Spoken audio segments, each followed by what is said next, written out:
All right, so I'm gonna go ahead and share my screen. And great questions in the last video there.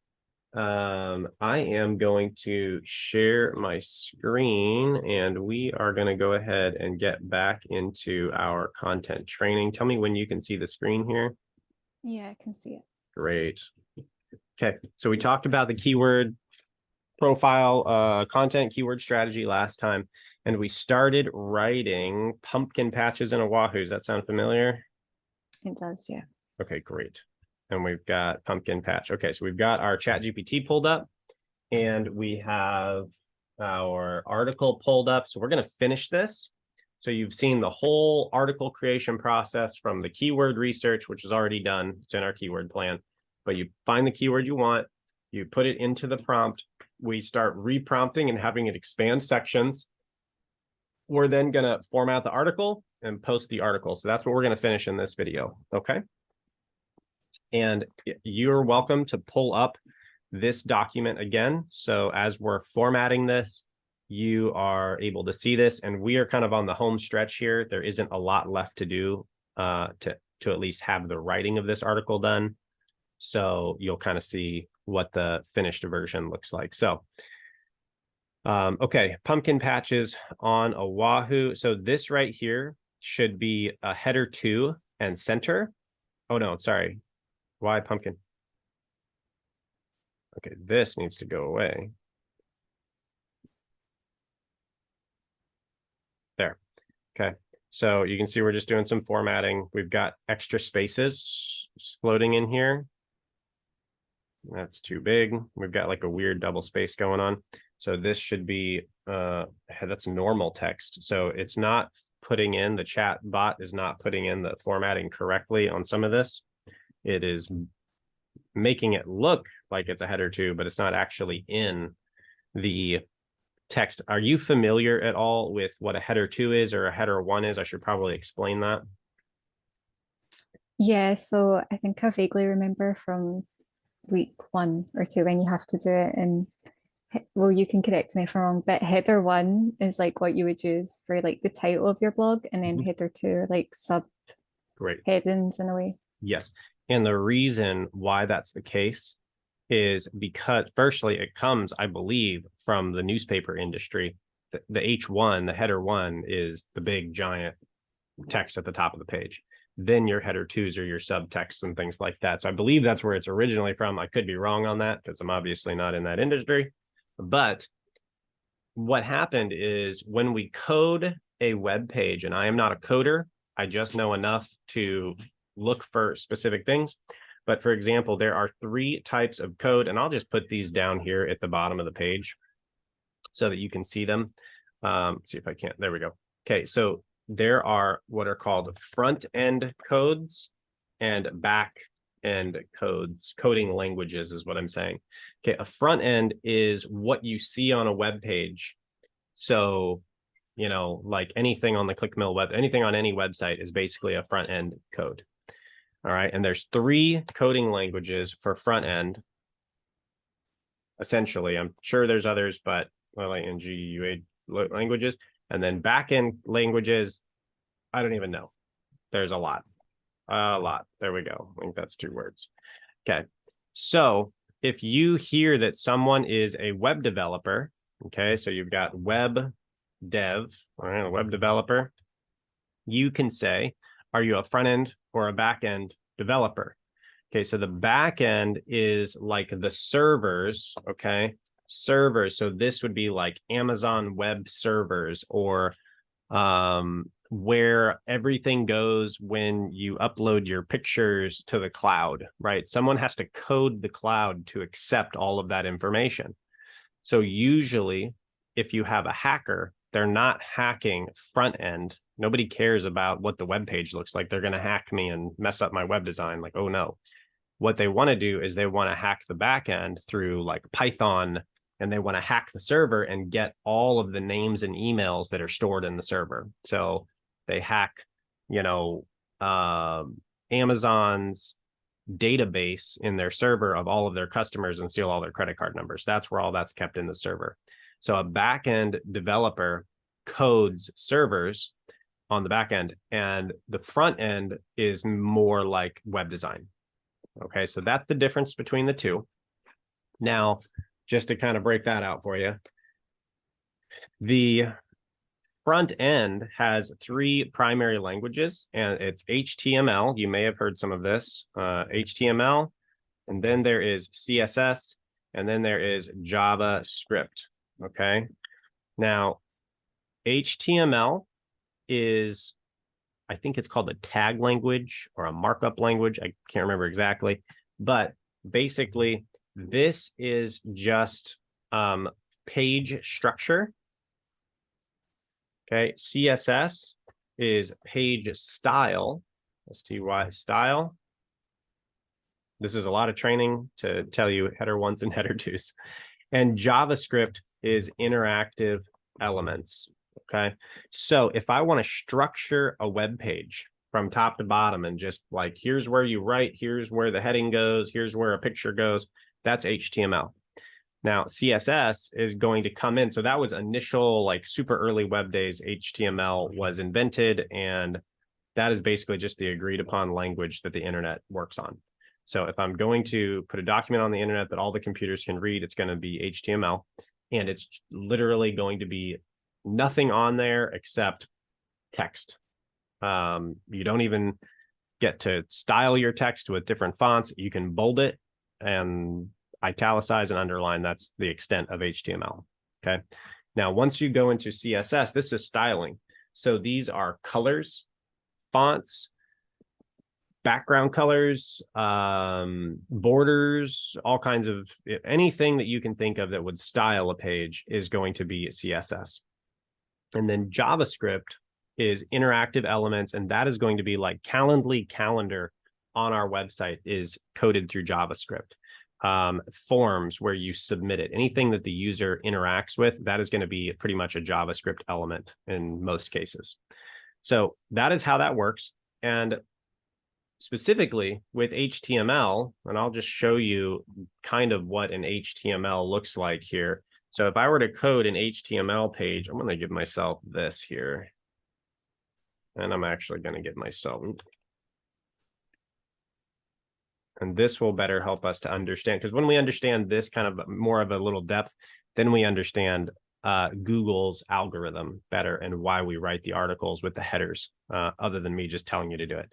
Okay, so an HTML coded web page, this is again front end code, is going to start with this, something like doc type HTML, probably 5 now, because that's the newest version of HTML, if I remember right. And then the end of the article is going to say the same thing. So it's going to say doc type. I'm not a coder, so this might not be exactly correct. HTML5. Okay.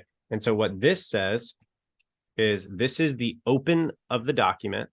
And this with the little hash here is the close of the document. And I think that hash actually goes at the beginning, I think. Anyway, so everything inside of these two tags here indicates that it is within that document and it's to be read by the web page, your browser. Okay. So then there are 3 parts to a page.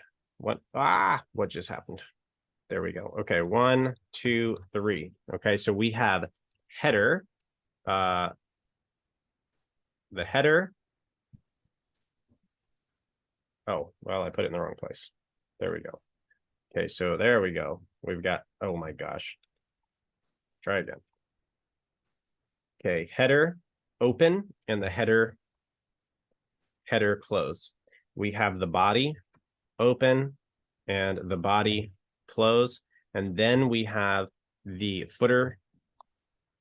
I don't think anything is caps in the code, but whatever. Footer open and the footer closed. So anything that comes between header open and header closed is going to be in the header of the web page. And so, for example, we'll come over to ClickMill. Okay, the header on the ClickMill page is this section up here. Now we can make it as big or as small as we want, but usually this navigation menu is the header, something like that. Okay, any questions on that so far? No, that's good, thanks. Okay, so inside that header, if we come back to our pumpkin article, because this is totally relevant, what we'll find is we'll find another line and with a tab, and it will say something like this. It's always going back to the left. Okay, we'll see something like this. We'll see H1, ooh, that's high, H1 open, and H1, I think it's capital, H1 closed, okay? So this is indicating the header 1 title in the header area of the page, and actually these are in here. So you'll notice there's a page hierarchy. You've got the doc type, the header of the page, and then the elements within that header, okay? And then, of course, the body is aligned with that and the footer is aligned with that, okay? So we've got header 1, and then we'll say, you know, hello world is always what you see on the web page when you start, hello world. And if we wanted to bold that header 1, it would look something like, I believe, and again, not a coder, something like this. B for bold over here, and B for bold close. Oop, that wasn't right. Something like that for bold close. So we're opening the header, we're opening the bold. This then, when it actually shows up on the page, would be bold. It won't be in the code because the code here indicates the bold. Then we're closing the bold, we're closing the header 1, and then we're closing the header section. So the only thing in here is this line that says hello world, okay? Now, CSS would come in here further once you open this, and it would say something like, you know, font colon Times New Roman, and then it would be comma, and then it would be pick, what do I say, size, and then it would be something like, these are probably is totally incorrect, but something to this effect, size, and it would be like 32px if it's pixels, comma, probably no spaces in there. Anyway, so this would be the style, which is CSS. And so this is kind of how you can see the code gets more and more complex. But anyway, so the body of the page has all of the normal things in here, whatever's in the body. You can have bulleted lists, which look like, so BL is bulleted list. So if we have bulleted lists on the page, and then we would have a BL closed, and that would look something like this. And we would have 5 lines in here. So we would have item 1, item 2, we'll just say item 3. So that's our bulleted list. And that bulleted list will close right after item 3. There we go. And then usually that's going to be spaced 1 line in, so we can see that hierarchy, right? That just helps the coder know where stuff is. And then let's say the only thing in the body of the page is that bulleted list. And then the footer has, let's say, links in there. Let's say it's got a link to the home page. So that will look something like ahref colon, and then https colon / www, whatever the website is, .com. And that is what a hyperlink looks like in the code. A, it means link, and H, hyperlink reference, is what that means. And so there's 1 link in the footer here. Obviously, this is not a full web page, but to that end, you've got a header 1 up here, and typically down here, you would have your header 2s in here, because again, they're not as important. So we would say H2, good to have an H3 too. And then we would say, you know, enter H2 title here, and then we would have H2 closed. Okay. Now, the reason why I'm taking this detour and telling you about all this is because this is how Google's algorithm understands web pages. Google's algorithm doesn't see it like you or I see it. They have algorithms that come in and read the code, and they only can look for certain things in the code to indicate what's on that page. So they're going to prioritize certain parts of the code over other parts of the code. And one of the main parts they're going to identify is the header 1 and the headers in general. So header 1, header 2, header 3. And that is going to help Google very quickly, using as little processing power as possible. It's going to help them very quickly break down the page, understand what it's about, find main keywords. And a lot of times, from what I understand of other SEO experts, they aren't even going to read the page because Google does not have the processing power to read fully, have their algorithm go through every word of the internet would be impossible. So to that end, the structure of the articles is very important to Google, and where we put our header ones and header twos and header threes, and where we put a lot of the other meta information we'll go over today, meta title, meta description, what the URL is, all of these things are very important to Google. So when we write an article, we're talking to Google, we're communicating with two audiences at once. We're talking to Google, and we have to communicate very clearly in order to rank high on Google, but we're also talking to people. And so we have to do both. We have to communicate with both in a very comfortable way at the same time. So sometimes there's some overlap and it's difficult to do. Any questions about HTML or, coding? Not that I'm a coder, but again, any questions on this and how it affects SEO? No, so you explained how like this CSS page style would come in, like putting bold, and what would that look like? This is just a nosy question, but what would that look like with any JavaScript that was in through coding? Well, and let me show you. So let's go over here. We'll go over to ClickMail. Let me go to login. All right, and I'll actually show you how this looks. That's actually a really good question, how this looks on the back end of the website. I really like Elementor as a web builder because it's light and easy. You can drag and drop and upload a picture, and it's super simple. But if you want to get into the depth, it's actually organized. I just realized this maybe 6 months ago, maybe a year ago. It's actually organized in the order of the coding languages, which is really interesting, and that makes sense. Anyway, coming in here, let's just go. We'll go to our Christian marketing internships page. Okay, let's go to edit with Elementor. Okay, so this is also a little bit of web design training apparently, but all coming back to writing articles. So if you're watching this, we are actually writing an article right now. Okay, so waiting for it to load. There we go. Okay, so when you'll notice here, we've got a big header section up here, and then we've got the body of the page down here, and apparently my internet is going slow. And then down here, you'll see the HTML will indicate that this is the footer, and it actually says in the web design footer, okay? And up here, it will say, if I click on it probably, it'll say edit header, which it's not doing for me right now. There we go, header. And then this whole thing is the body. Now, if I want to edit anything in here, let's say the title, we have content, style, and advanced. Okay, so content is just basic HTML. You'll even notice HTML tag H1. Well, should I change that tag? Well, it's kind of important to know what an HTML tag does. This is definitely the H1. It's the main title at the top of the page. Now, what's this one? This says paragraph. This should probably be something more like an H2, not a paragraph. So that's something worth doing. Now, I'm not going to actually change that right now because I don't want to go and fix the font change with that. But to that end, you can see right there, there's a little bit of a, hey, now it's, well, I tried to reverse the changes and it kept the font.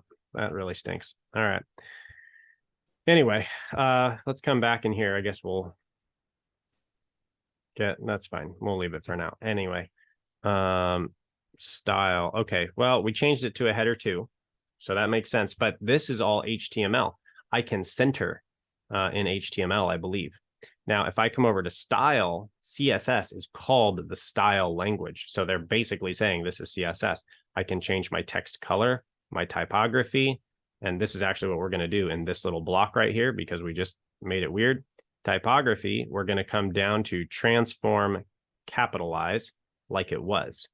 Capital letters, but not all caps. I don't want to draw the attention away from the main headline. So we just fix that, make sure it's still H2, good. So, but you'll see, typography, we come in here, we've got the font type, we've got the size, 28 pixels, weight. This is basically just communicating the code more clearly. When you look at the code, it says size : 28px, comma, weight, which is the boldness. That's a code word for bold. So weight, 500. And, you can go 100. I don't know what these are, pixels, I assume, but I'm not sure. So all of this is the CSS code that's in the line. If you know this, you can read the code basically. Okay. So this is where that will show up. And same thing here, button. If we come into the button, well, what's the link? This is the ahref in the CSS code. Where does that button link? What does the button say? Alignment, the button is aligned to the center of the page. The size is medium. We obviously have different sizes. Do you want to put an icon on the button? The button position, icon spacing, how far apart from the text should the icon be? So all of this is the style, the formatting of the button here, and that's the HTML, and then the CSS over here is, here's the typography, here's the actual style. So same thing we saw with the text. Should we have a shadow behind it? So there is actually a shadow, I think. Is there a shadow behind it? Yeah. So there is a shadow behind, maybe not. Hold on. Let's see. Okay. Okay, not sure what's going on with the shadow. I thought maybe we'd see some change. Oh, that's the shadow behind the text. You can notice that the white text there has a shadow behind it. We don't want that. That's weird. I thought the shadow was behind the button. All right, so let's get rid of that. We're just going to go back to what it was. There we go. All right, anyway. But you can see here the border radius. So this is another part of that CSS code and that radius. So we've got 12 right now. It's negative 12. What if I put it at negative, let's go with negative 80. Oh, that didn't do anything either. All right, so you'll actually notice it's getting, oh, well, that's part of it. That's annoying. Try it one more time. Negative 80. Okay, it didn't change much. How about positive 80? Let's try that. There we go. Okay, so you'll notice the border radius is the curvature on the border, also specified in the code. So just showing you some ways that you edit the code to get this stuff the way you want. Now, if we actually come and view this page,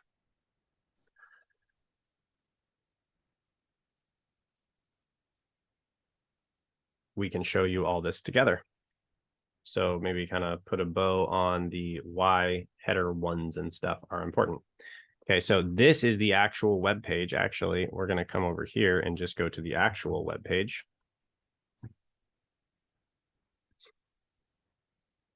Okay, so if I come in here and I go to right click and I go down to inspect, anytime you inspect a web page, this is going to take you to developer tools. And there's all kinds of things in here that help you with like SEO, technical SEO, page load speed tests and different things. But it also lets you show the code, and that's the main feature here. But you'll see here, if we're over this headline, you'll see right here, H1. So that's a header 1 right there.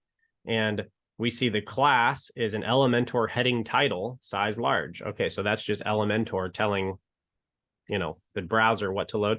And it says best Christian marketing internship. So that's our header 1 here, and it hovers over what it is.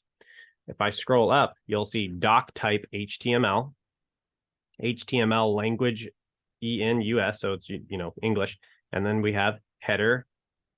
So our header is right here, and I can click this to expand it if I want. I don't want to show everything in there. Then after the header's closed, you'll see there's the close tag body. So the body opens, and here we go with tons and tons of CSS coding, and it's doing all kinds of stuff. I have no idea what it's doing. Style, we've got style. We've got, here's a JavaScript code in here. I'm not exactly sure what this is. Maybe we can drop this down. Okay. Don't know what this is, but there's some kind of JavaScript thing in here. Body, something in the body. Display, we're not displaying something. So it's a JavaScript to say not to display something. Anyway, if you know how to read JavaScript, you can figure out what everything on the page does, and then you can actually edit this by hand. Of course, I don't ever want to do that, and you don't need to do that to do marketing. You can see all these links, different things that go to different places. So that is how we can understand what, so this right here that we're looking at, this is what Google sees. And Google's just reading the page, and it's looking for very specific indicators as to where it belongs on Google. Does that kind of answer your question as to how that actually looks on page? Yeah, it does. It's interesting to know that that's what Google's looking for when you're doing an article or a blog or something. So Right. Yeah, that's really useful. Okay, very good. So coming back here, we need to structure the article. I'm going to delete all this stuff. Get rid of this. There we go. Okay, zoom back out. There we go. Okay, so frequently asked questions, for example. Firstly, we should probably put the keyword in here, which is pumpkin patch on Oahu frequently asked questions. And we're not going to say frequently asked questions. We're going to say FAQ to shorten that up. Patch on, again, title case. Header 2, it's already a header 2. Oh, oops, I killed it. Okay, then we're going to center it. Okay, so I don't know why I just started doing that. Okay, ideal time to visit. Pumpkin patches on Oahu. Oh no, Oahu pumpkin patch. There we go. Let's do that. That's another keyword. Oahu pumpkin patch. And there we go. Ideal time to visit Anne. Now, why am I specifically doing it this way? Because Oahu pumpkin patches is not a keyword we found, but Oahu pumpkin patch is. So ideal time to visit an Oahu pumpkin patch. Now, why doesn't it like that? No, we don't want to be in.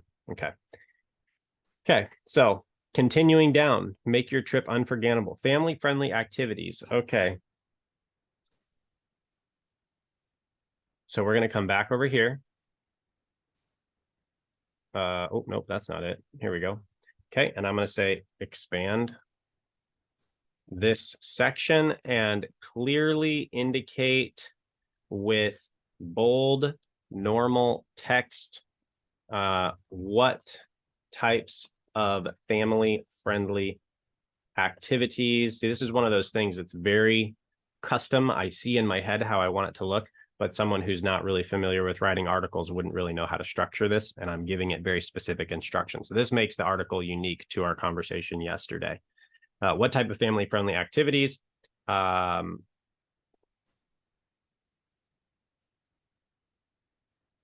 the reader can expect at an Oahu pumpkin patch. Okay, now this is prompt engineering. This next part, for example,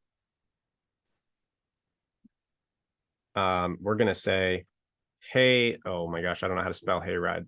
Corn maze, colon, and I'm going to say bold. I'm actually going to see if I can bold it in here. Nope, I can't bold it.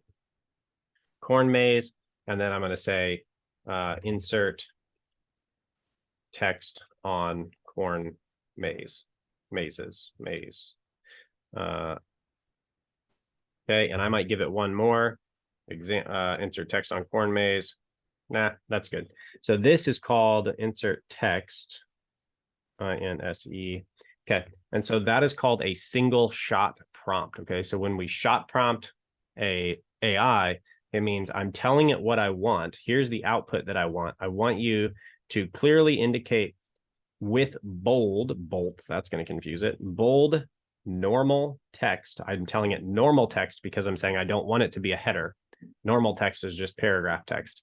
So I'm giving it coding language here. Bold normal text. What types of family-friendly activities the reader can expect at the Oahu pumpkin patch? For example, corn maze, colon, and then insert the text on corn mazes. So I'm telling it I want it to clearly identify what each of these family-friendly things so it's easier to read. Okay, and we'll see if it gets it right. And then I'll say, here is the section I want you to expand, colon, and there we go. And I just pasted it in from the article. And my guess is it's going to know what I'm talking about. So family-friendly activities.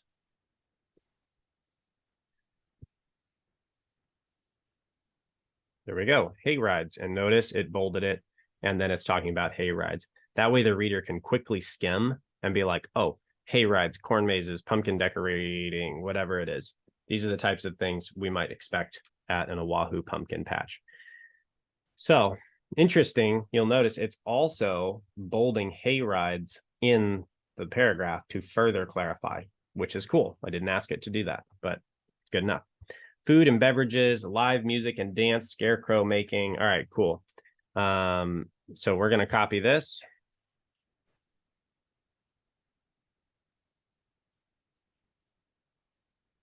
Sorry, I'm getting lost. There we go. Okay. Did it say photo opportunities?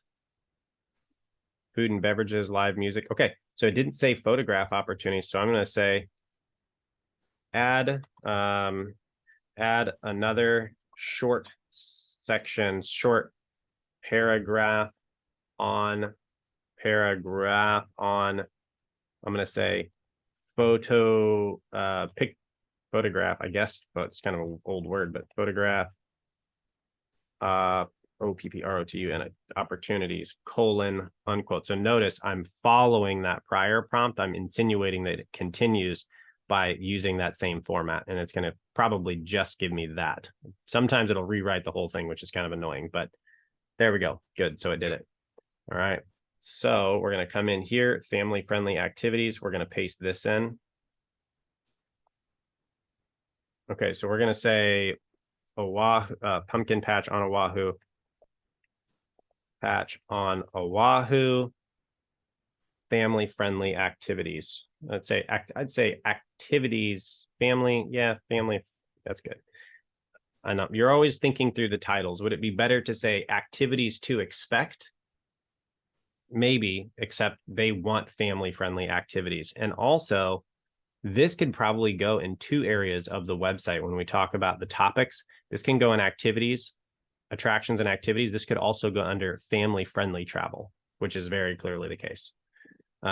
So anyway, coming in here, you'll notice hay rides, the bold does not carry over. So we do have to do that. The goal is to minimize the, the carryover workload here, but some of it you have to do.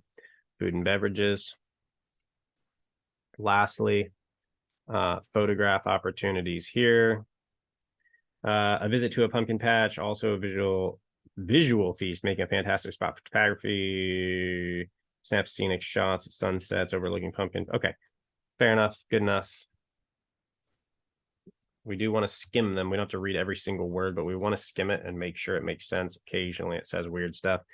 In essence, Oahu, a visit to an Oahu pumpkin patch is filled with fun. Okay, great.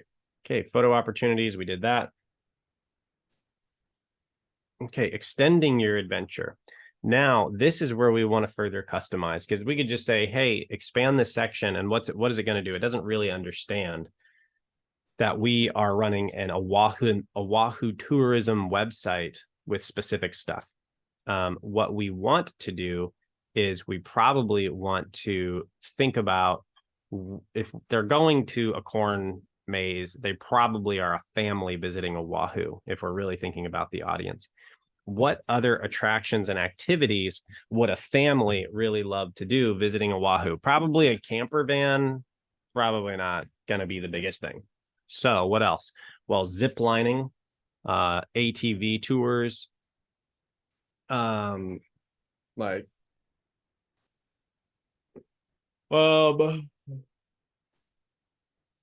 I'm trying to think other family friendly activities, probably not shark cage diving. I'm going to have to think on this one because I'm not 100% sure. This is the first time I've done a family friendly blog. So anyway, let's expand this. Okay. So let's go back in here and let's say expand this section. And discuss types of food that would be ideal for families visiting Oahu. Please don't say families visiting, it always says the quiet part out loud, Oahu in quote in your output.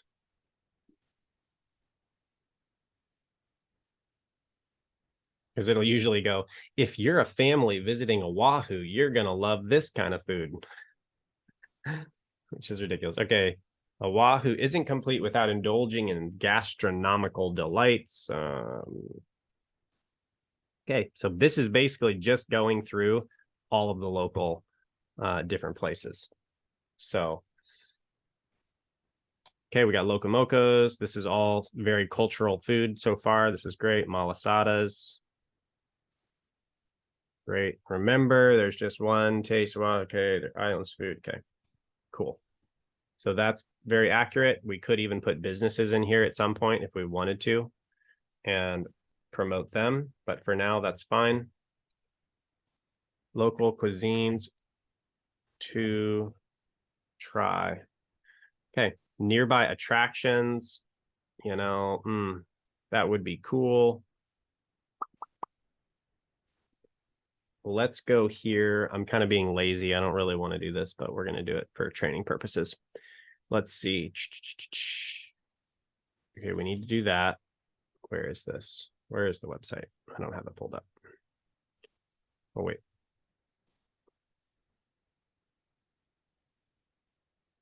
There we go. All right, we can, no, I need that. All right, I got to log in again. Any questions while I'm logging in? So technically, you don't need to know anything about the subject you're writing about when you're using this. No, you definitely need to know. How do I say this? When it comes to things, I guess it depends. You need to understand how to check for accuracy, and you do need to understand the subject. I live here, and so I'm kind of skimming, and I'm actually like, I know that these are the types of things that happen at pumpkin patches because I've been to pumpkin patches out here. So it's a little bit quicker for me, but generally the stuff that comes out is pretty accurate. If you're writing about some really obscure topics, it will make stuff up from whole cloth that's just totally factually incorrect. And that's called AI hallucinations.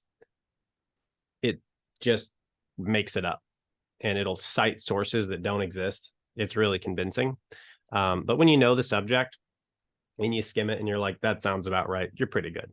But we're not really writing about something that doesn't have a lot of information for it to pull off the internet. There's tons of information about Oahu. So I'm not too concerned. The main thing I'm concerned about is when it references businesses, the database that the AI was trained on cuts off at 2021. It's not up to date. Now, it does have internet access. It unfortunately doesn't right now because they're updating it. But it can access the internet and look up more relevant and recent information. But all of the businesses as it's aware of are cut off in 2021. So some of those businesses have gone out of business. So with that, that's the main thing I'm looking for, is I want to make sure that the links and the websites and the businesses that it's sending people over to are actually real and live. So we're not starting the website with a bunch of broken garbage. Does that make sense? Yeah, so someone that doesn't know the subject that you're writing about, like just to check that the sources are correct and things like that. Yeah, you want to Okay. check. You don't, like I said, you don't have to read every single word and get like crazy detailed. Um, you know, it's like you're the quality checker. So like, you might make sure there are actually pumpkin patches on Oahu. And if there's not, and it's saying there is, you check Google Maps and there's none, then it's like, probably not. To that end though, is there a subject that you know particularly well? No, and definitely nothing about where you live at No, all. that's okay. Well, and that's all right. You'll pick it up. Josh didn't know anything about Oahu when he started writing, and he's like, I'm like an Oahu expert now. Now, for example, yes, it does help to know the field. How do I say this? Like, it does help to have some idea of what's going on, especially with more technical fields. Like, it's not hard to learn. You can pull up any link on the internet and figure out a cool pumpkin patch in Oahu. Like, that's easy to learn. If you're doing more technical stuff, it is very helpful. Like if you're writing on psychology, or you're writing on so for example, on the ClickMill website, I just created like 15 articles on philosophy, Christian philosophy. I have shelves and shelves on philosophy. I love philosophy, and pastors and theologians are usually into philosophy, and they're usually working somewhere that needs marketing, right? Either a Christian college or a church. And hey, we'll show them calls to action in that content. We're kind of running out of content to make it directly related to church marketing. So we're branching it out to, you know, any number of other like Bible verses about ministry, we got to branch it out a little bit. So to that end, when I'm writing about the philosophy of time, it's technical enough. I wouldn't be comfortable just allowing ChatGPT to say whatever it wants, because it's there's not that much information out there about it. So, if I don't know anything about whatever philosophy of time is, and I'm like, hey, write an article on the philosophy of time, it's probably going to put out something weird.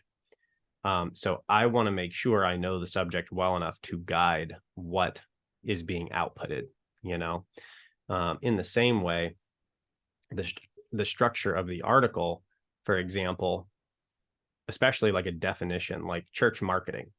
Well, I know how people want to read that because I've got some experience with readability on the internet, right? People want to know, what is marketing? What is church marketing? How do I do church marketing? How much does church marketing cost? These are the questions that need to be answered in an article on church marketing. So just because I know that, I can better guide the AI to do what I want. So the more knowledge you have, the better. It obviously is going to cut down on what's required. But the ultimate end is you are the marketer and it is the tool. A lot of people are confusing AI, thinking the AI is the marketer, but the AI is not the marketer. It's just a tool that speeds it up. It like this, when we were talking in our initial week, we talked about money as a tool. We did that, right? Yeah. Okay. Money is a tool, and money makes you more of what you already are. It gives you a medium through which to bring yourself out. Money does nothing. So if you're super greedy and you have $1 million or 1 million bricks, you're going to do 1 million greedy things. And so you're just going to look more greedy. It's going to reveal your heart more because you have more ability. If you have $1 million or 1 million bricks or 1 million hammers and you're super generous, you're going to go build houses for homeless people and you're going to look super duper generous. Not that that's your goal, but it's just going to reveal your heart more. Well, same thing with ChatGPT. People think that it's amazing, like $1 million is amazing. It's just a tool. And so if you're very knowledgeable, you are able to guide the chatbot up to the level of knowledge that you hold. And so that's why we're going through all of this coding, all of this structuring the article, all of the stuff, because if you don't know what to tell it, it doesn't know. It has no idea. It doesn't know if you're writing an exam paper for college. It doesn't know if you're writing a letter to, your husband who's in war in Iraq. Like, it doesn't know anything. And so to the degree that you can communicate with it and give it specifications is the degree to which it can write. So it's helpful if you know the subject, but you can learn this subject. It's fairly simple. You know what I mean? Yeah. And do you use that system for anything else, like in Clickmill or anything, or is it solely just for writing blogs and articles? Do I use ChatGPT for anything else? Yeah. Oh, yeah, totally. Yeah, because basically this brain, I mean, it's a large language model. It's a giant neural network. They've basically fed it all of world history, more or less. I mean, something to that effect. The sciences, legal stuff, accounting. It knows government regulation. I mean, you can ask it anything. And so what you do is you prompt it and you say, take on the role. And again, you have to have the words. So again, the knowledge is really the important thing. But for example, like, let's say I'm struggling with some kind of emotion related to my childhood, and I wanted to take on the role of a counselor. I have to be able to tell it, I want you to take on the role of the world's best Christian cognitive behavioral therapist. I want you to, and I instruct it on how I want it to counsel me, right? Because it could be any kind of weirdo counselor. There's a lot of weird counselors out there. I want you to ask me open-ended questions. I want you to follow up with more questions. I want you to challenge my thinking. I happen to know a fair bit about counseling. So it's like, this is how I want you to counsel me. And then it's like, okay. And it said, what brings you into my office today? And it starts talking as though it's a counselor. And you can have a counseling session with ChatGPT if you tell it how to do it. And surprisingly, it's pretty interesting. Or it's read all of Einstein's material. So if I want to have a conversation with Einstein about how he thinks, you can say, I want you to become Einstein, and I want you to only answer my questions with information from his written works as he would have answered. And ask him questions. What led you to the idea of, the special theory of relativity? Well, one day while I was sitting in my patent office, whatever. And so, yes, you can have it teach you, but you have to prompt it to become the expert in that area, and then give it the way in which you want it to teach you. Another one that I went through a lot was was logic, like formal logic. It almost looks like math.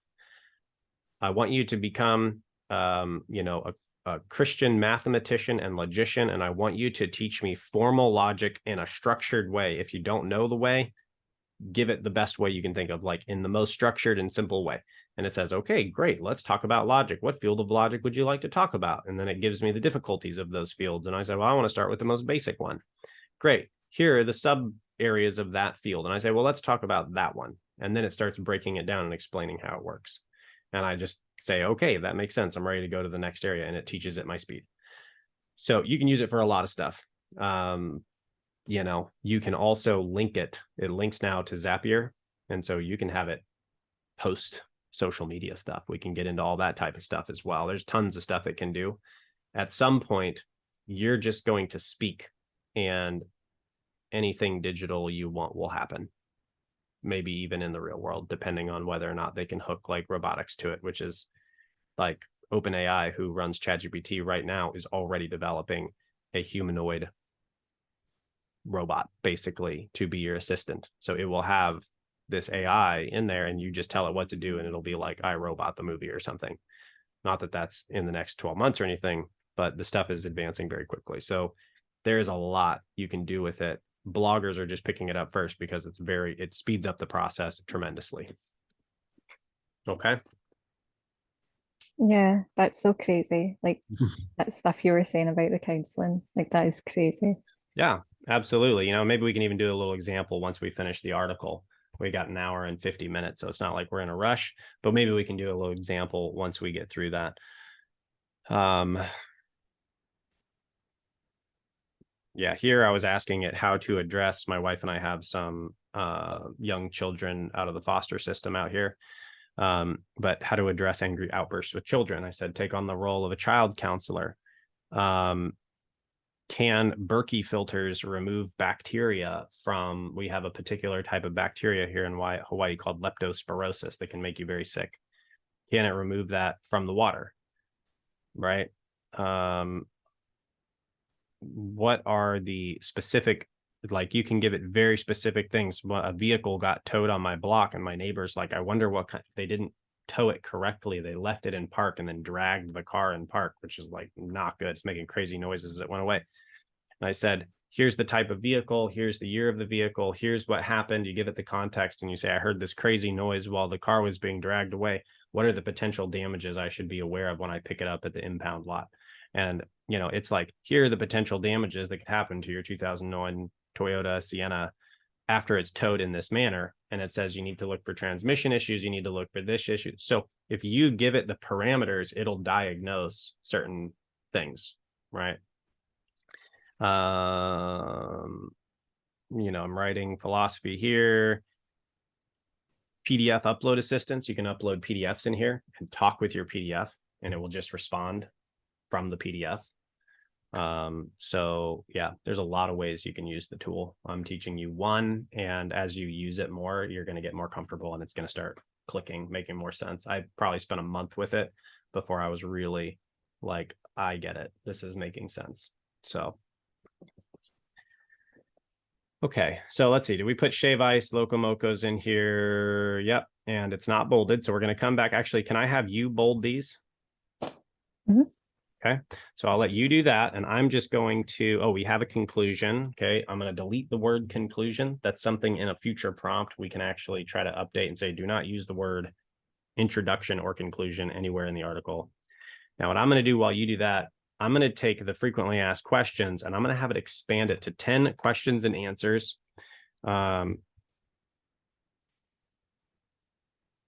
Okay, expand the FAQ to 10 FAQs. And then I like the formatting, so I'm going to say follow the same formatting as below, colon, enter.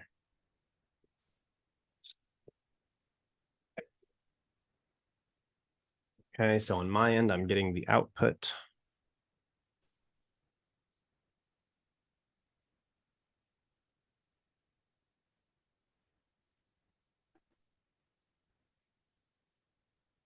Okay, that's not, yes, sorry, go ahead. Are these meant to be like hidden free? The main text, if that makes sense. So the text after the heading. So they might be under hidden free or normal text. I'm sorry, which one are you referring to? So just under like the header two. So take, for example, pumpkin patch on Ohio, family friendly activities. Like, is that meant to be, is all of that meant to be hidden free? I'm sorry, you're saying which part of the article? I'm sorry, pumpkin patch on Oahu? Yeah. Family friendly activities. I'm So going to say below this. that, all that text, is that All meant to this would be be header 2. And I'm actually going to say family friendly activities at family friendly activities pumpkin patch Oahu. Yeah, that works. Yeah, so all this is header 2. So we'll highlight this. We'll make this a header 2. And then we're going to bold it and put it in the center. Yeah. The only time you're going to have a header 3 is when it's clearly, like if you scroll down to, like, for example, here, I'm going to change this, but for example, see extending your adventure. Mhm. Okay. So if we kept the, I'm not going to keep this, I'm going to delete it, but the heading your adventure would be a header 2. And then it would say other nearby attractions, header 3, local cuisines to try, header 3. These are other ways to extend your adventure, is the way ChatGPT intended it to be written. So you can see if you have subheadings that are important under a header 2, then those are header 3. I don't want that header 2. So we're going to back it up and I'm just going to say other family friendly attractions. Because again, we know we're writing probably the families here. And Control Shift E is center. And this is now a header 2. And I'm going to rebold it. There we go. Local cuisines to try. Great. So that's a header 2, bold and center. Great. Now this one, we got to figure out what we're going to link in here. And what we want to do here is we want to enable ChatGPT to, maybe we'll just let it come up with something and then we'll link into it. The question is, do we want to give it specific links and have it link to articles and write about those subjects? Or do we want it to write about subjects and then we'll link in our own articles because we have that subject covered? I'm not really sure. We're going to have to figure that out. So I'm going to leave a comment and say, write this section. We'll come back to that. Okay, so that's done. I asked it to write. Oh my gosh. No. Write a FAQ section with 10 questions and answers. It's not understanding what I want. There we go. Let's see if it writes 10 now. Usually I don't have any issues putting 10. Okay. I'm just going to stand up and open my door for a moment. I'll be right back while this is writing.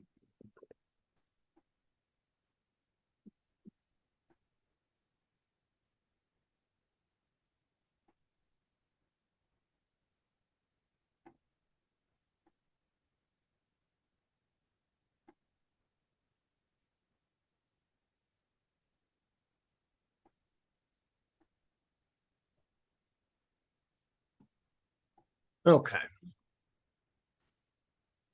So here we go. We got 10 frequently asked questions. What is the local currency and where can I exchange money? Oh, that makes sense if they're coming from international. What am I laughing about?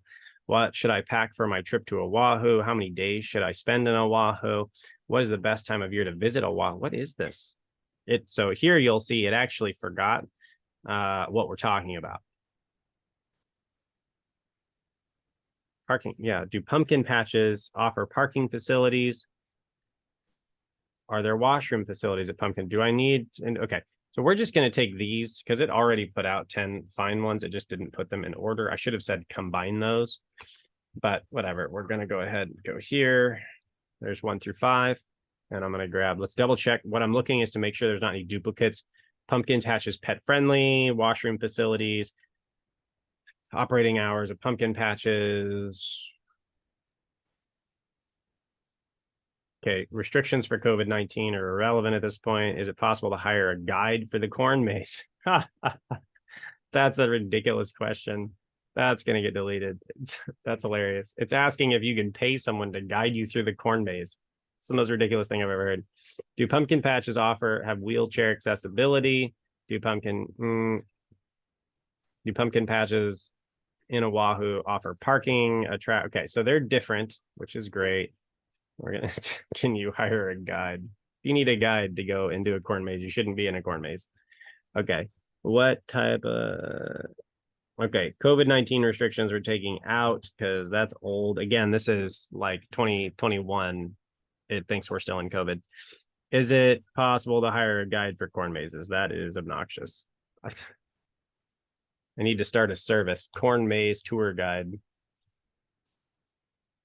Okay. So what am I going to do? I'm just going to say 1. No, I don't want to do that. We're just going to, there we go. 1. Okay. 2, 3, 4. Whoop, backwards. There we go. 4, 5. Okay. Let's see here. 6, 7, 8. Okay, yeah, we took out 2, so that makes sense. And what I'm going to do here is I'm going to bold the questions on all these to make them stand out from the text a little more. And then I'm going to break up the texts as well to give them a little space between the questions. There we go. So you'll notice we're working on readability here. And I'm going to finish this. Actually, I'm going to do one more thing, and then I'm going to give you and me both a little bit of assignment to clean this up. And then we're going to work on posting. There we go. So bold, and then this right here really should go underneath the text. There we go. Enter here. Bold. Enter here. Usually it will output it pretty well, but the bolding we always have to go back and do. Okay. So let's go back. Okay. And then we're going to say, write a question to engage commenters about other things they would like to do in Hawaii during their vacation, their trip. Okay. That wraps up our guide to visiting a pumpkin patch in Oahu. Now we'd like to hear from you. Beyond pumpkin patches and local food, what other activities and attraction are you most interested in during your trip to Hawaii? Let's get conversation going in the comments below. Great, that'll work. We're going to take that. The thing I do like about it is it always says it differently, and it gets real old after a while when you've done this enough times. And you're right. You're like, you know, I don't even know what to write about anymore. I don't know how to say it a different way anymore. So it's cool because it always knows a different way to say it. And then we're going to go question.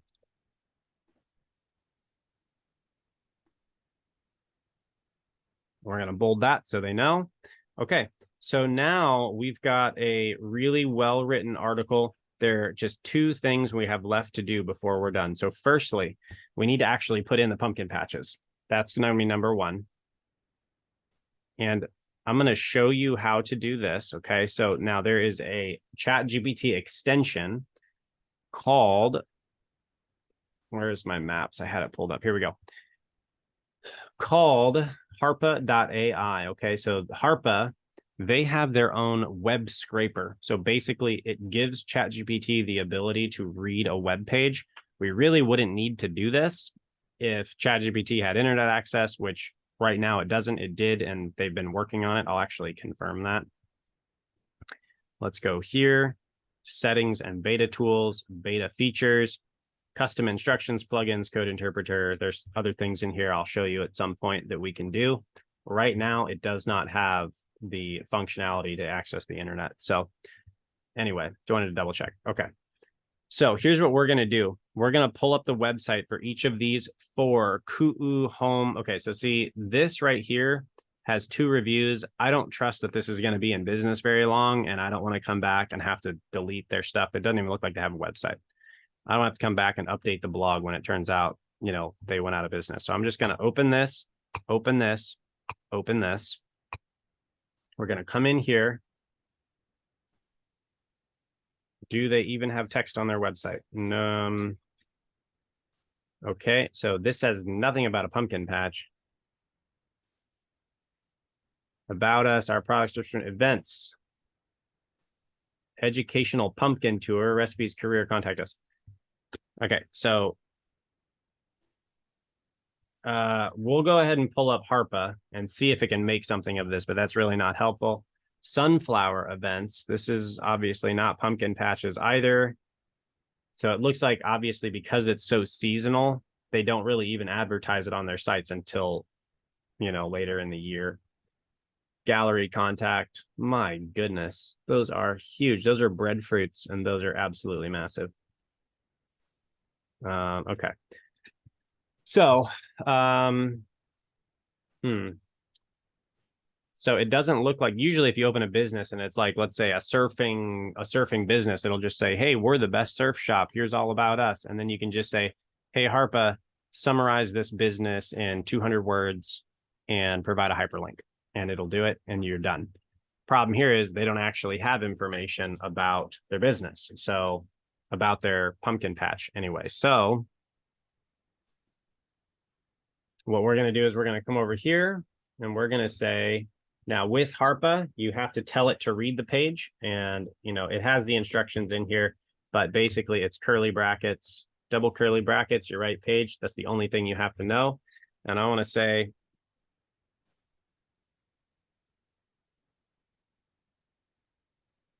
create a short description of all of the pumpkin patches on Oahu.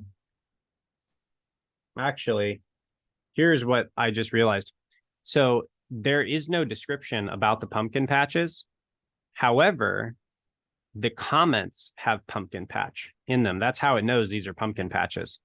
So what I'm going to do is I'm going to tell it to read the comments and create a description of the pumpkin patch based off the comments, because I know it can read those. Does that make sense? Yeah. Okay. So we're trying to be creative, so we don't have to write this ourselves. Okay. Read the description of each of these listings, excluding Ku'u Farms, Ku'u Home, and write a description of each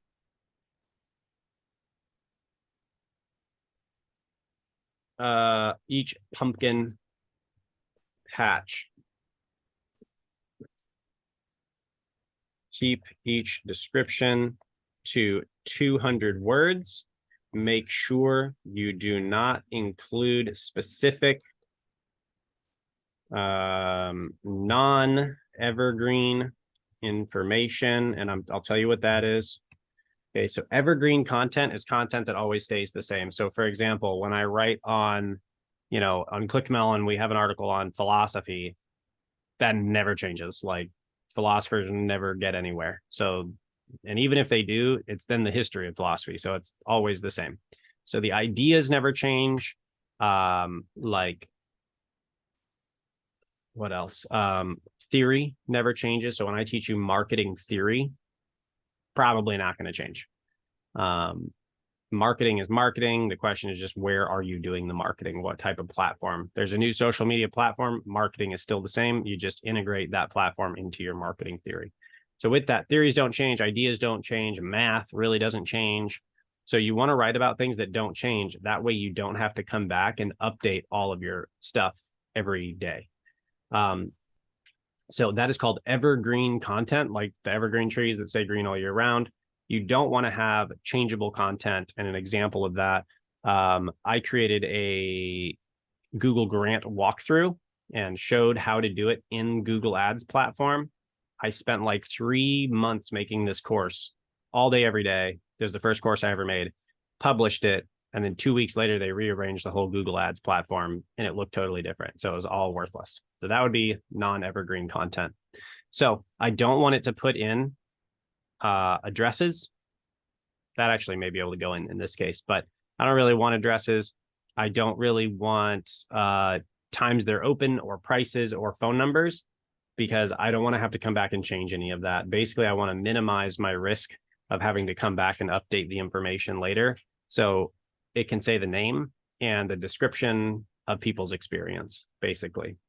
So I'm telling you, don't put any non-evergreen information into the descriptions like prices, contact information, addresses, ADDR addresses. Just discuss the reviews.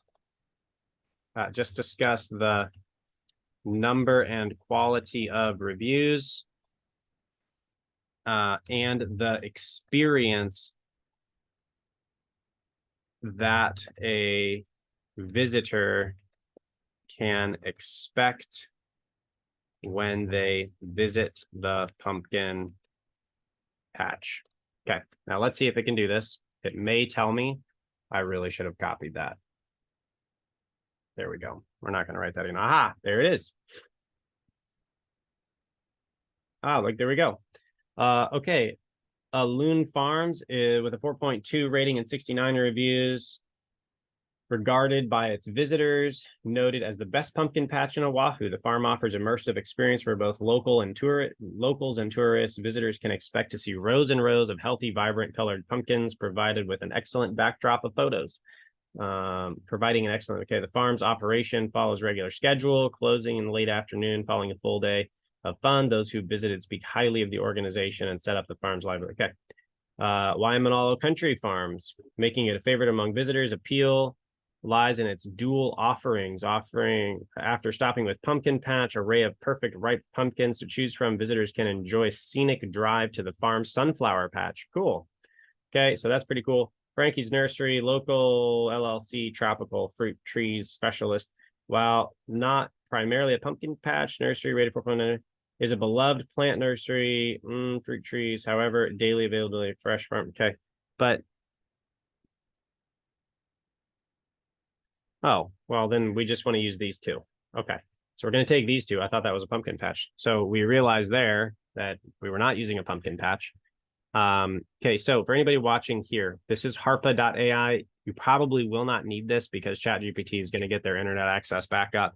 If you do want it, it's harpa.ai Chrome extension. Look that up like that, and you'll see harpa.ai. It's free to access through your ChatGPT 3.5 account. I believe it's totally free. So there you go. Add to Chrome, and it installs right there. All right, so anybody looking to use that. We're going to copy these. Now, the important part is that we have the websites pulled up so we can link these in with the, there we go. Let's see, Aluna Farms and Waimanalo. Okay. With this website that we're building, one of the ways we're going to monetize it is through affiliate links. And so if we're sending 100 people a month over to Aluna Farms, we can tell them, you know, hey, we're sending you a bunch of traffic and we'd like to, you know, be able to track how many people are coming to your farm from our site. And we'd like to send you more people, continue building your organization. And we would like to also get a percentage for whatever we send over to you guys. And that's just affiliate marketing, totally normal. marketing tactic for large blogs like this one. So here's Aluna Farms. So we're going to go ahead here, Pumpkin Patch and Oahu, and I'm going to show you that strategy as well. So we're going to interlink that. And I'm going to come over here to this farm. Wyandotte Farms, farms. There we go. Oh, it started it twice. That's interesting. This is also kind of why we want to check some of this, because occasionally we do have these weird typos. I got to get rid of that. There we go. Boasts 4.5 from, I'm just going to say over, because this again, Sophie, helps to cut down on the appearance of old content. Over 550 from, I'm going to say 550 plus. That way it's never old, right? Because if it's 552 and then they go look and there's 600 because it's been 6 months or something, it just says 550 plus. So it's like, oh, okay, well, they said it was more. So we're just going to say over here, 70 plus reviews. Okay, so there we've got that. We're going to back this up a little. And now the last thing I want you to help me with, Sophie, if you would, let's go down. No, probably not. If you would help me to go through the article, and I want you to help me break up the content. So in these paragraphs, unless the paragraph has like this, for example, Aluna Farms, this can be one chunk and this can be one chunk. That's fine. But everything else needs to be broken up like this. And so we've got like here, for example, come through here, hit enter, come in here, hit enter. And basically we want just sentence by sentence structure. So can you do that and help me? And I'll start from the bottom and you start from the top.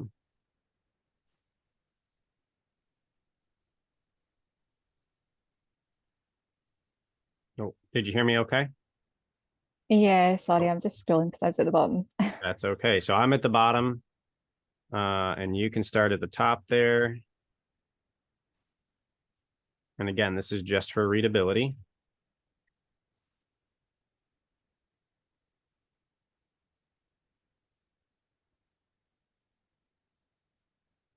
Oh, I don't want to do that. Okay, and if you see any like header, what do I want to say? Not header, all the headers need to be bolded, but if you see any like, can you look at my screen for 1 second and I'll show you this. Yeah, Tell me when you can see it. I'm on it. Thanks. Okay, cool. So see Kahlua Pig, Shave Ice, Loco Moco. So these were not bolded. If you see anything like these, you can bold those primary words as well as you go down, okay? Okay. All right, and you can keep going.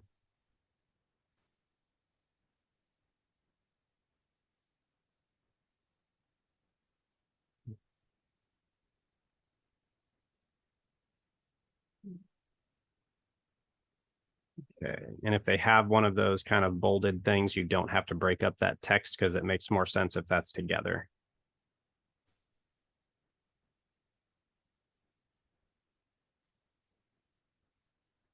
Okay, there we go.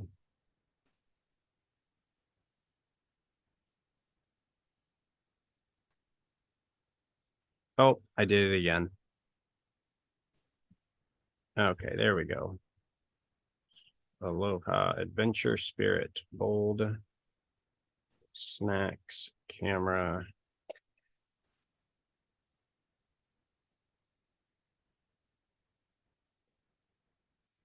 Water, sunscreen.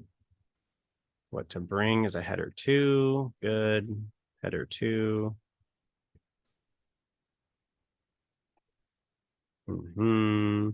Yeah, basically just find the start of each sentence and just hit enter.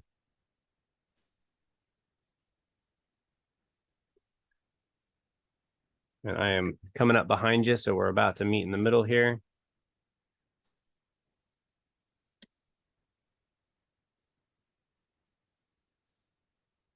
There we go.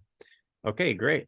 So that should be the article broken up. I'm checking the header 2s as we go up right now just to make sure those make sense.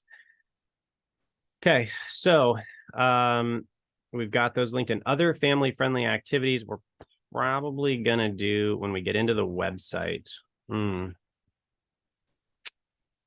let me look. I'm just going to look. You're welcome to look at my page at this point. Also, another thing we need to do is Control A. So we're going to copy everything. You notice we got this weird formatting. We're going to come to the, what is this, highlighter? And we're going to say no highlight. The A, we're making the text black. And we're going to come over to Format, Paragraphs. This is going to sound like a lot. Borders and shading. Reset the style and apply. And now we have a normal post. All right, so I'm gonna do that again. Format, paragraphs and styles, borders and shading. Are you writing this down? Yeah, but I can check the video out if you're posting it. No, you're in fine. person. Format, you don't have to go scroll through a whole video to find it. Paragraphs and styles, borders and shading. It's on my screen. Okay. And then tell me when you got that. Yeah. Okay. I'm clicking borders and shading. Then you're going to hit reset and apply. And that will take the border color and the background color and turn them white. So just reset, apply. Okay. Now we have a normal looking post and this looks really nice. Okay. Now what's our word count? This is probably 3,000 words. I'm guessing. Let's look. Oh, that's tools. Tools word count 2942. All right. So right around 3,000. Now, what did I got to do? Okay. Pumpkin patches. What size? Okay. It doesn't really matter what size font these are because it's going to basically take all of this and update it. What we do need is we need a title. Okay. So pumpkin patch on a Wahoo. Firstly, we're going to take this. This is our primary keyword. And here's what I'm going to give. I want examples. I don't want to think about a bunch of examples because, you know, now we have ChatGPT and we don't have to think about our titles. Please create 10 title ideas that will engage visitors to Oahu in this blog about pumpkin patch on Oahu. Okay. Please use the keyword. Please use and front load the keyword. This is my prompt. I type it out. I can just make this and put it into our prompt library and ClickUp. But to that end, please use and front load the keyword pumpkin patch Oahu. Okay, example, VXAM example. Pumpkin, I don't know why I'm writing this. Pumpkin patch on Oahu, colon. Okay, and then I am going to say, actually, I'm going to put this in boxes so it knows it's separate. Okay. Then I am going to say, then use an emotional word to engage readers and put the year at the end of the title. Ideas like this. 2023. You know what? I'm not going to do that because I don't know if we have time to come back and update that every year. Let's do this. Okay. So pumpkin patch on Oahu, an unforgettable fall experience. Discover the magic of pumpkin patch on Oahu. Now that's weird. Pumpkin patch on Oahu, a mesmerizing autumn adventure awaits. I kind of like that. A mesmerizing autumn adventure awaits. That's kind of fun. Pumpkin patch on Oahu, experience the charm of a Hawaiian harvest. That's pretty cool. That's very touristy. I like that because you're not just going for any harvest, you're going for a Hawaiian harvest. So that's cool. Embrace the enchanting atmosphere. Okay, see, it didn't front load it here. So you notice it's not always listening. Pumpkin patch on Oahu, uncover a hidden fall paradise. I like that again because that brings in that tropical feel of Oahu you would expect. But blends it with a pumpkin patch. Uncover a hidden fall paradise. That's kind of my favorite so far. It's a little shorter too. I forgot to tell it. It should be 60 characters at the maximum because that's when Google search engine starts chopping off your titles because they're too long. So I actually really like that one. It's shorter and very to the point, and we might even be able to add a year on the end. Okay, pumpkin patch on Oahu, delightful twist to your island getaway. A pumpkin patch on Oahu. Your getaway to Hawaiian fall fun, pumpkin patch on Oahu, dive into heartwarming fall festivities. Nope, I like this one. we're going to take this. Hidden Fall Paradise. Very creative. Okay. So we're going to take this. We're going to go up to the top. We're going to go ahead and we're going to make this our header 1. And I do have to go through that again. So we're going to undo that, turn that text to black, paragraph styles, borders and shading. Hey, oh, it didn't need it. Okay, that's unusual. Okay. Then I'm going to make this the header 1, bold, center, and then we're going to update the title. Oh, okay. There we go. So now we have it titled. Okay, now the next step that we're going to do is we're going to go ahead and file, move. So we're going to move it to the file on where we're going to put it. Okay, so this is in Google Drive. Have we looked at the organization of Google Drive yet? No. Okay, so I'll show you that. Super easy. So we're going into Google Drive. So we have a place where everybody has access to the writing and all this other stuff. So this is My Hawaiian Adventure blogs. We have ClickMill blogs up here. So we're going to go to MHA blogs. There is in process blog. So if you're writing it and you don't want to lose it in your, your Google Drive, or, you just want to make sure you have it and you're still working on it, it's in process. So these are unfinished blogs. For review is it's done. It's ready for our poster to go in, grab it, post it into the website. So that is a list of blogs that are ready to go. So you can see we got a few in here and someone just needs to put them on the website. And then live, this is our list of live blogs that are, in the website already. So with that, we are going to file this in the for review. All right, My Hawaiian Adventure blogs for review, because it's ready to go live. So we're going to come back to our article. We're going to go to file. What am I doing? Move. And we're going to make sure it's in the MHA file, because there is also ClickMill blogs for review. If we come in here, for review, ClickMill blogs, we don't want it to go there because that's going to be real awkward and weird. Okay, so MHA for review, move here. And now we have it filed properly. Whoever reviews it is going to take it out of that folder and put it in live. Okay, just so we know where all the posts are. Okay, now what we're going to do is we're going to come over to the website, and now we're going to go through posting. Okay, so that is going to end the training, and maybe we'll actually pause this here and take a couple minutes, but that's going to end the training on writing the actual, I don't know why this is pulled up on my screen, writing the actual post with ChatGPT. We can do more on it later.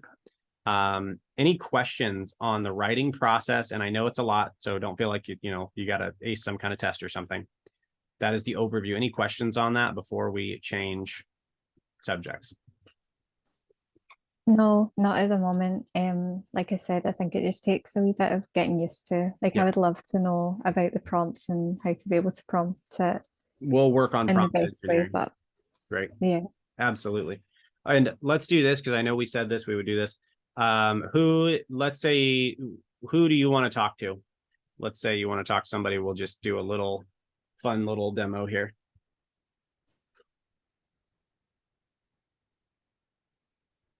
Like anyone?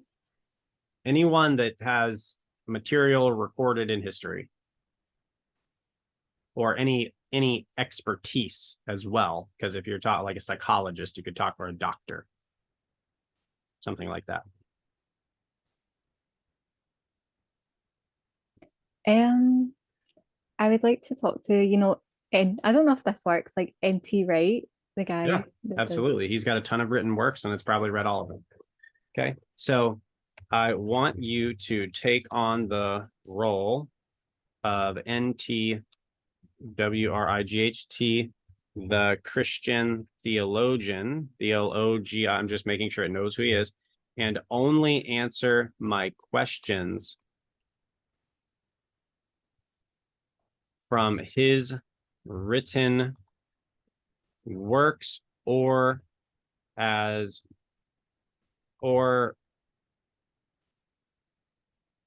according to how you believe he would answer based on his work. So it's saying quote his works or answer based on his works, based on what you think he would say.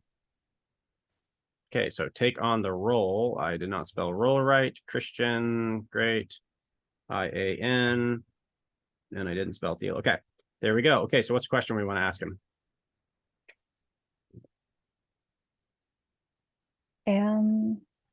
I would ask him, I don't know if this works either. What is the purpose of the 21st century church? Would that work?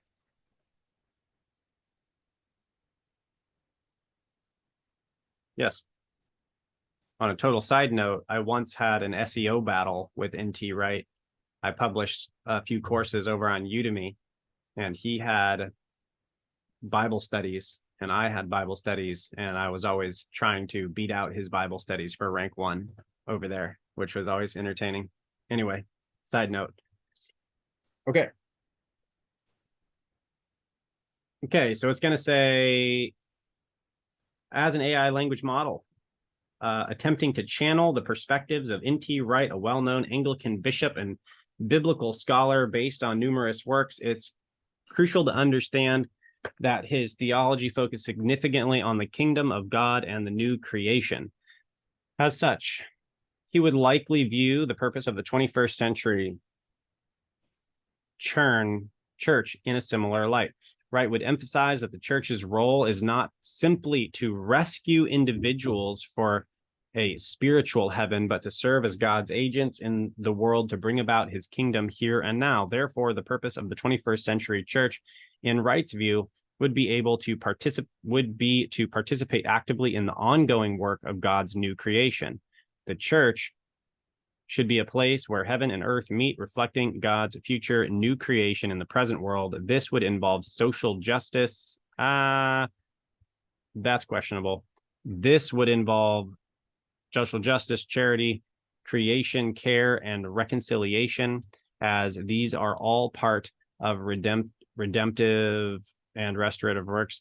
In terms of evangelism, Wright would advocate for teaching that focuses on Jesus as the world's true Lord, not just as a personal savior, and the implications of this for how Christians live in the world. Moreover, he would probably encourage the modern church to engage seriously with contemporary issues, utilizing the biblical nature of creation, fall, Israel, Jerusalem church, and new creation as the overarching framework through which to understand and respond to these issues. It's important to remember that while I strive to accurately represent N.T. Wright's perspective based on his previous writings, these reflections may not capture his exact views on the specific question.